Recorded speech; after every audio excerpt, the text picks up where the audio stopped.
Eu queria falar hoje com você sobre o rei, o servo e a fera. Tem uma história de que o rei andava sempre com o seu servo, e a especialidade desse rei era murmurar de tudo, era o rei murmurador. E sempre quando ele murmurava, o servo dizia para ele: meu rei, não murmure, Deus não erra. Tudo ele achava um motivo para murmurar. E o servo sempre olhava para ele e dizia: meu rei, não murmure, porque Deus não erra. Certo dia, os dois saindo para uma caçada, veio a fera e arrancou o dedo do rei. Aí que o rei murmurou e ficou revoltado com o servo e disse: você disse que Deus nunca erra, como é que ele deixa isso acontecer comigo? Vai lá, prende o meu servo. Prendeu o coitado do servo, ficou preso. E aí o servo ficou lá, digamos que esquecido, e o rei tocou a vida, e numa outra oportunidade foi de novo para uma caçada. Só que dessa vez ele foi preso, capturado por uma tribo de índios canibais. Pegaram ele para comer ele vivo. Colocaram ele lá naquele espeto, né? Para já ligar o fogo, acender o fogo. E viram que ele não tinha o dedo. Aí na hora falaram: não, a gente não pode sacrificar ele aqui para os nossos deuses, porque está imperfeito, não tem como não. Manda ele embora, solta ele, vamos procurar outro. Soltou o rei. E o rei, feliz da vida, lembrou do que o servo falava: olha só, Deus nunca erra. Meu Deus, eu prendi ele, e foi lá e falou: solta o meu servo. Poxa, eu fiz uma injustiça com ele. Se eu tivesse o dedo, eu seria morto lá. E falou para o servo: desculpa, você me alertou, Deus preparou tudo, obrigado.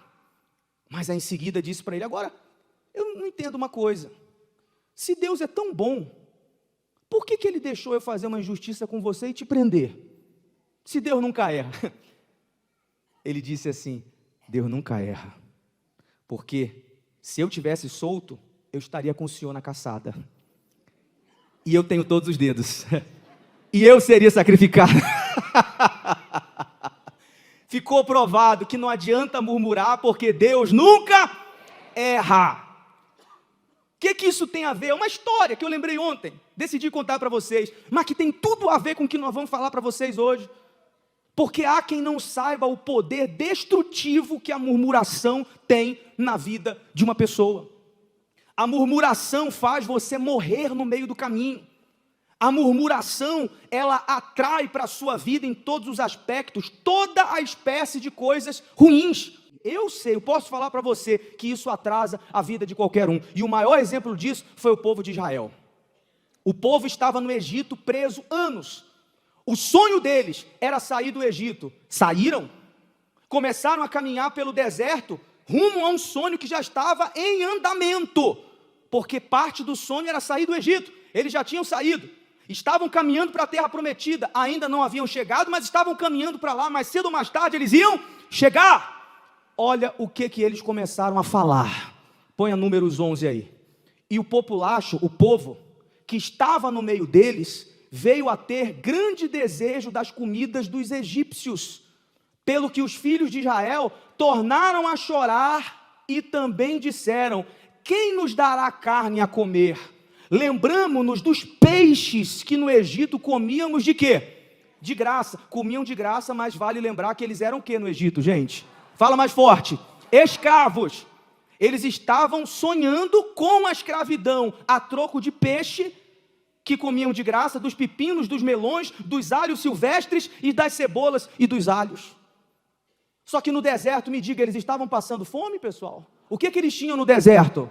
Maná, que não era ruim. A Bíblia diz que o maná tinha gosto de azeite fresco. Puxa vida, eu gosto de azeite, e vocês gostam também? Pelo amor de Deus, não era ruim não. Era o necessário para eles viverem aquele dia, e no outro dia, e no outro dia, e no outro dia, até chegar à terra prometida. Mas por causa da murmuração, eles morreram no deserto. Deserto não mata ninguém não, pessoal. Coloque isso dentro de você. Se você está enfrentando um deserto, esse deserto só mata você se você for um murmurador. Diga comigo: deserto só mata Murmurador. Se você não é um murmurador e você está enfrentando o deserto, você vai chegar na sua terra prometida. Se você caminhar na fé e entender que o maná Deus está te dando, Deus não está deixando faltar nada para você, mesmo com muita luta, Ele está te sustentando para você continuar lutando, continuar na aliança com Ele, continuar na fé, até você chegar do outro lado. Mas se você murmurar, você vai morrer no deserto, que foi o que aconteceu com eles. Você vê, o que é uma pessoa murmuradora? Nunca está bom para ela. Eles queriam sair do Egito, saíram. Depois queriam voltar. Ainda assim Deus teve misericórdia com eles e fez eles enxergarem a terra prometida. Lembra quando os 12 espias foram enxergar, como é que se diz? Espiar a terra. Eram quantos que foram? 12. 10 dos 12 chegaram lá, viram o que tanto queriam, viram que a terra era boa, poxa, a terra é boa, tem fruto, de fato a terra mana leite e mel, voltaram trazendo o relatório. A terra é muito boa, maravilhosa, mas tem gigantes, tem inimigos. Aos olhos deles, nós somos como gafanhotos. Quem disse isso não foi nem um gigante, foram eles mesmos. O espírito do murmurador é um espírito de derrota. Ninguém chamou eles de gafanhotos, eles mesmos estavam se inferiorizando. E já estavam dizendo, é muito boa, mas tem os inimigos. É aquele tipo de gente que diz, eu quero vencer na vida, eu quero mudar de vida, de mão beijada. É a pessoa que quer arrebentar, sem fazer nada. Nunca nós vamos falar isso para você. Você que quer arrebentar, você vai arrebentar. Você vai ter que derrotar os teus inimigos. Só que na hora de enfrentar os seus inimigos, o Deus Senhor dos Exércitos vai ser contigo. Mas você vai ter inimigos. Você vai enfrentar lutas. Você vai enfrentar guerras. Você vai passar por desertos. Mas se você não murmurar, você vai chegar do outro lado. 10 espias, murmuradores, trouxeram esse relatório. É bom, maravilhoso, mas não dá para a gente. 2 dos 10, Josué e quem? Caleb, que é o espírito que vocês têm que ter. Josué e Caleb viram a mesma coisa que eles viram, mas não olharam para os gigantes, não olharam para os problemas, olharam para o que iriam tomar posse e deram um brado dizendo, Heia! Subamos e possuamos porque a terra é nossa. Eles chegaram lá, em outras palavras, olharam e falaram, é tudo que a gente precisava, a gente está esperando por isso há muito tempo, agora a gente vai tomar posse, e se tem inimigos, aí a gente vai vencer os inimigos e vai ficar com o que é nosso por direito, amém? Esse tem que ser o espírito de vocês. Pare de ficar olhando apenas o problema, olhe quem está contigo para você vencer esse problema. Lembra quando Eliseu estava dormindo e o servo foi lá e acordou ele, falou, Eliseu, meu Deus, a gente está perdido. Eliseu acordou, olha lá, põe o texto aí, põe o texto. E Eliseu disse para o servo, quando acordou e viu os inimigos, não temas, porque mais são os que estão conosco do que os que estão com quem? Com eles. E orou Eliseu, você vê, o servo se desesperou, Eliseu partiu para a fé. Ao invés de reclamar, quando temos motivos para reclamar, vamos orar. Aonde você estiver, no banheiro, em casa, não precisa você ficar falando não, começa a orar, deu vontade de murmurar, o que você tem que fazer? Fala com Deus, profetiza. Eliseu, murmurou, Eliseu orou, e disse ao Senhor, peço-te que lhe abra os olhos, para que veja. Ou seja, o servo só tinha olhos físicos para enxergar o problema. Tem gente que só enxerga o defeito, só enxerga o problema, só enxerga o que não tem, esquece de olhar para o que tem. Só fica olhando para o que ainda não aconteceu, mas esquece de olhar para o que já aconteceu, esquece de olhar para o que vai acontecer. Deus abriu os olhos daquele servo, e olha o que ele passou a enxergar depois.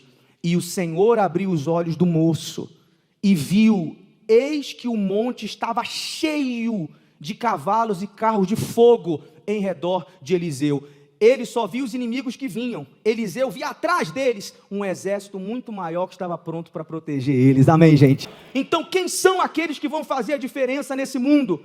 Você que olhando para a terra prometida não vai ficar trazendo relatórios negativos, mas você que vai ser como Josué, vai olhar para o que Deus vai fazer e vai dizer, Eia! Fale aí, pessoal, diga Eia!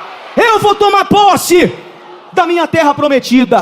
Esse tem que ser o seu espírito, porque você vai estar cercado de pessoas que vão chegar para você e só vão olhar para os problemas. Seja o Josué e o Caleb da turma. Em casa, no trabalho, na escola, na faculdade, seja o Josué e Caleb, que na sua boca sempre tenha palavras de vida, que na sua boca sempre tenha palavras positivas. Quando a turma toda, a equipe que você tiver todo mundo para baixo, chega você e coloca eles para cima. Quando todo mundo estiver cansado, chega você e renova as forças deles. Quando todo mundo estiver caído, chega você e levanta quem está caído. Porque esse é o espírito de quem é da fé, o espírito de quem é como Josué e Caleb. Amém?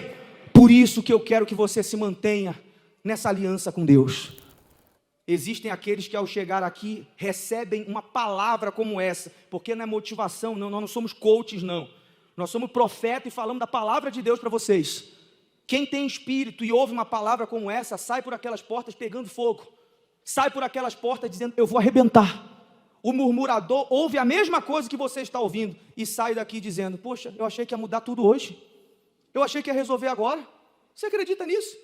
Às vezes eu ouço pessoas que vêm falar comigo quando acaba a reunião, pastor, espera lá, eu não sei mais o que eu faço, a minha vida não muda, eu estou pensando em parar de vir na igreja, eu já estou vindo há 2 semanas. Acredita nisso? Já estou vindo, e eu falo, você só está vindo. A pessoa entra a pé e quando acaba a reunião ela desce para a garagem. Ué, achei que já tem um carro me esperando aqui, que já ia mudar a minha vida já. Eu achei que ia ter um carro com lacinho, já passa o cartão lá no caixa eletrônico, eu achei que ia ter milhões aqui na minha conta, que ia mudar da noite para o dia. Porque vêm os testemunhos e não sabe que cada testemunho tem a sua trajetória, tem a sua caminhada. A pessoa lutou, plantou, perseverou, não duvidou, não quebrou a aliança e veio a vitória. O forte, quem tem espírito, busca motivos para continuar lutando. O murmurador busca um motivo para desistir.